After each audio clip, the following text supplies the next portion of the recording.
கட்கோபளம் மீனவர்களுக்கு நடந்தது என்ன?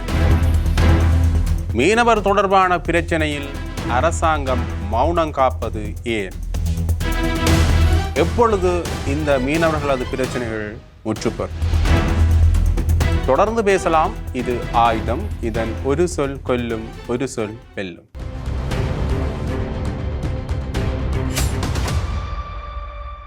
ஸ்ரீ காளிமாதா ஜோதிடம். பிரபல ஜோதிடர் பண்டித் மகாராஜா. தொழில், காதல், திருமணம், குழந்தை பாக்கியம் மற்றும் மந்திர சூனிய பிரச்சனைகளுக்கு நிரந்தர தீர்வு. கட்கோபளம் மீனவர்கள் நேற்று முன்தினம் கிட்டத்தட்ட 10:30 அல்லது 11 மணி அளவில் கடலுக்கு சென்றிருக்கின்றார்கள்.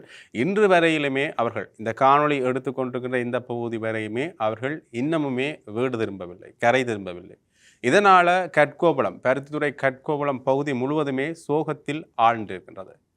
இந்த விடயம் தொடர்பாக நாங்கள் பார்க்கின்ற பொழுது மிக பெரிய அளவிலான துன்பங்களை இன்றளவிலும் வடகிழக்கு மீனவர்கள் அனுபவித்து வருகின்றார்கள் என்றால் அதை நாங்கள் ஏற்றுக்கொண்டுதான் ஆக வேண்டும். குறிப்பாக இந்திய மீனவர்களது பிரச்சனை மிகப்பெரிய அளவிலான பிரச்சனையாக உருவெடுத்து அதற்குரிய தீர்வு திட்டங்கள் தொடர்பாக பேச முடியாத ஒரு சூழ்நிலையில இந்த அரசாங்கம் இருக்கின்றதா, அல்லது வருகின்ற ஒவ்வொரு அரசாங்கங்களுக்கும் இந்திய அரசாங்கத்துக்கும் இந்த பிரச்சனையை முற்றுப்பெறாமலே வைத்திருப்பது அவர்களுடைய சுயலாப அரசியலுக்கு ஒரு உன்னதமான விடயமாக இருக்கின்றதா என்கின்ற ஒரு கேள்வி பலருக்கும் எழுந்திருக்கின்றது. என்றால் எப்பொழுதோ முடித்திருக்க வேண்டிய ஒரு பிரச்சனை நீட்சி பெறுவதற்கான காரணம் இந்த இரு நாடுகளினுடைய அரசியல் நிலைப்பாடா என்பதுதான் பலருடைய கேள்வியாக இருக்கிறது. மீனவர்கள் தொடர்ந்துமே இது தொடர்பாக குரல் கொடுத்து கொண்டிருக்கின்றார்கள். அந்த வகையில் இன்றைய தினம் கட்கோபளம் பகுதியில் மீனவர்களுடைய தேடுதல் நடவடிக்கை பலமாக இருந்தது.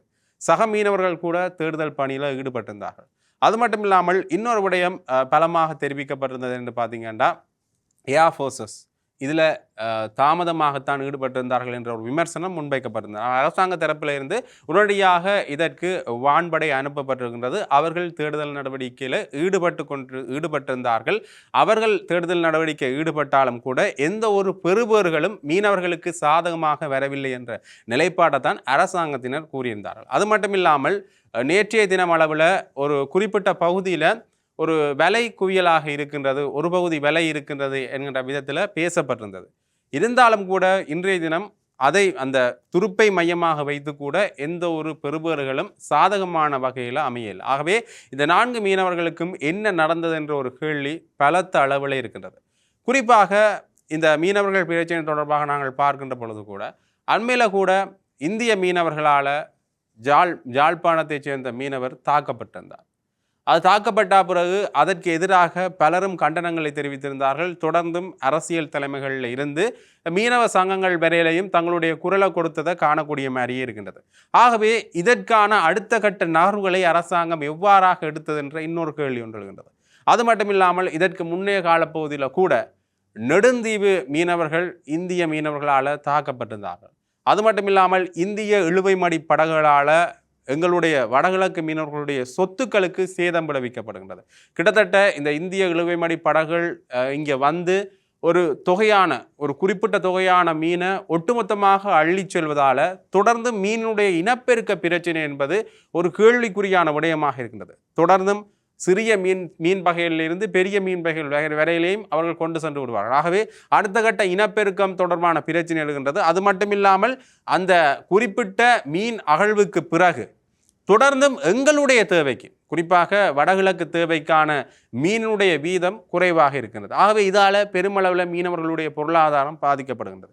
இதால் மட்டும்தான் பாதிக்கப்படுதான்னு பார்த்தீங்கன்னா இல்லை. இந்திய இழுவைமடை படகுகள் வந்து நேரடியாகவே இந்த வடகிழக்கு மீனவர்களுடைய படகுகளை தாக்கும். அது மட்டும் இல்லாமல் அவர்களுடைய இந்த இழுவைமடி படகுகள் பல லட்சம் பெறுமதியான விலைகளை கிழித்து எறியக்கூடிய ஒரு திறமை கொண்ட படகுகளாகத்தான் இருக்கின்றன. ஆகவே அப்படியான வகையில் பார்க்கின்ற பொழுது அவர்களுக்கு தங்களுடைய பொருள் சேதம் கூட அதிகளவான பெறுமதியான பொருள் சேதம் கூட இருக்கிறது. ஆகவே இப்படியான பல பிரச்சனைகள் தொடர்ந்தும் இந்த மீனவ சமுதாயத்தில் இடம்பெற்று கொண்டு தான் இருக்கிறது. இந்த பிரச்சனைகளுக்கான தீர்வு திட்டம் தொடர்பாக பேசினால் அதற்குரிய தீர்வு திட்டங்கள் இல்லை.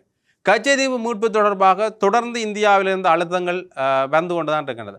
அந்த அழுத்தங்களுக்கு இவர்கள் அடுத்த கட்டம் என்ன செய்ய போகிறார்கள் என்ற ஒரு கேள்வி ஒன்று இருக்கின்றது. என்றால் தொடர்ந்து கச்சைதீவு அவர்களுக்கு கொடுக்கப்படுமாக இருந்தால் எங்களுடைய நாட்டினுடைய மீனவர்கள் மீண்டும் ஒரு பொருளாதார சிக்கல்களை எதிர்நோக்கிற ஒரு சூழ்நிலை ஒன்று இருக்கும். அது மட்டும் இல்லாமல் அர்ச்சுனா ராமநாதன் அவர்கள், பாராளுமன்ற உறுப்பினர் அர்ச்சுனா ராமநாதன் அவர்கள் கூறியிருந்தார், கச்சத்தீவு மட்டுமில்லை, வடகிழக்கு ஒட்டுமொத்தமாகவே நாங்கள் தமிழக அரசாங்கத்திடம் கொடுத்து விடலாம் என்ற ஒரு விடயத்தை சாதாரணமாகவே சொல்லி சென்றார். இதற்கு சிங்கள அரசியல்வாதிகள் மத்தியில் பெருமளவிலான எதிர்ப்பலைகள் கிளம்பியிருந்தன. உண்மையிலேயே ஒரு விடயத்தை, ஒரு நாட்டினுடைய இறையாண்மைக்குட்பட்ட ஒரு பகுதியை சாதாரணமாகவே இன்னொரு நாட்டை தூக்கி கொடுத்து விடலாம், ஒரு தமிழ்நாட்டில் தூக்கி கொடுத்து விடலாம் என்கிற ஒரு விடயத்தை சொல்றது எந்த அளவுக்கான அரசியல் சாத்தியப்பாடான ஒரு பேச்சாக இருக்கும். அது மட்டும் இல்லாமல் அந்த சம்பவம் நடந்தால் அதற்கு பிறகு மீனவர்களுடைய வாழ்வாதார பிரச்சனைகள் எந்த அளவுக்கு செல்லும் என்கின்றதை மனதில் வச்சுக்கொண்டு தான் அந்த பேச்சுக்கள் இடம்பெற்றுதான் என்ற ஒரு கேள்வி ஒன்று தொடர்ந்து இருக்கின்றன.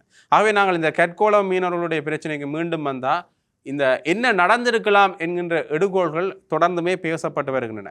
அரசாங்க தரப்பில் இருந்து பேசுகின்ற பொழுது ஒரு மீனினுடைய அதிகளவிலான மீன்கள் அங்கே பிடிக்கப்பட்டிருந்தால் அந்த பாரம் தாங்காமல் அது தொடர்பாக அல்லது அந்த வலையை இழுக்கின்ற பொழுது அவர்கள் உள்ளே ஈர்க்கப்பட்டிருக்கலாம், அல்லது மீண்டும் பாரம் தாங்காமல் படகுல ஏதாவது கவிழ்ப்புகள் நடந்திருக்கலாம் என்கிற விதத்திலையும் பேசப்படுகின்றது. அது மட்டும் இல்லாமல் காலநிலை, அந்த குறிப்பிட்ட காலப்பகுதியிலிருந்து இற்றை வரையுமே கட்கோவளம் பெருத்துறையில் காலநிலை அந்தளவுக்காக மீன்பிடிக்கு ஏதுவான காலநிலையாக இல்லை. ஆகவே அந்த காலநிலையில் சென்றதால் அவர்களுக்கு இந்த பிரச்சனை ஏற்பட்டிருக்கலாமோ என்கிற வகையில் பலவாறாகவும் பேசப்பட்டு கொண்டிருக்கின்றது. அது மட்டும் இல்லாமல் தொடர்ந்து இந்த மீனவர்கள் காணாமல் போகுதல், அது மட்டும் இல்லாமல் காணாமல் போன பிறகு இராணுவத்தினருடைய பிடியிலிருந்து அவர்களை நாங்கள் எடுத்துக்கொண்டு வாரது, அவர்களுடைய அந்த பிடியிலிருந்து அவர்களால் தாக்கப்பட்ட சம்பவங்கள் கூட இடம்பெற்றிருக்கின்றன. அதற்கு பிறகு அவர்களை அங்கிருந்து மீட்டு கொண்டு வாருன்ற சம்பவங்கள் தொடர்ந்து இடம்பெற்று கொண்டிருக்கின்றன. அது மட்டும் இல்லாமல் காணாமல் போன மீனவர்கள் இந்திய மீனவர்களால் தாக்கப்படுறது சம்பவங்கள் அண்மையில் நடந்தது போல அந்த சம்பவங்களும் பதிவாயிருக்கின்றன. அது மட்டும் இல்லாமல் நெடுந்தீவில் நடந்தது போன்ற ஒரு மோதல்களும் இடம்பெற்றிருக்கலாம். இப்படியாக தொடர்ந்து பலவாறாக இந்த பிரச்சனைக்கான முடிவு எப்படி இருக்கின்றன என்கின்ற ஒரு கேள்விகள் மக்கள் மனதில் எழுந்து கொண்டிருக்கின்றன. இதற்கு அரசாங்கம் என்ன ஒரு முடிவை எடுக்க போன்றது, இதற்கான தீர்வு திட்டங்கள் எப்படி இருக்க போன்றன என்றதான் ஒரு கேள்வி. வெறுமனே இந்த கட்கோளத்துடைய பிரச்சனை மட்டுமில்லை, இது தொடர்ந்து அடுத்த கட்டமாக மீனவருடைய பொருளாதாரத்தை பாதுகாத்தல் அல்லது இப்படி அடிக்கடி காணாமல் போற மீனவர்கள் தொடர்பான நிலைப்பாடு என்னன்றதுக்கு அரசாங்கம் என்ன பதில் வச்சிருக்கின்றதான் மீனவ சமுதாயத்துண்ட ஒட்டுமொத்த கேள்வியாகவும் இருக்கின்றது. ஸ்ரீ காளிமாதா ஜோதிடம் பிரபல ஜோதிடர் பண்டித் மகாராஜா. தொழில், காதல், திருமணம், குழந்தை பாக்கியம் மற்றும் மந்திர சூனிய பிரச்சனைகளுக்கு நிரந்தர தீர்வு.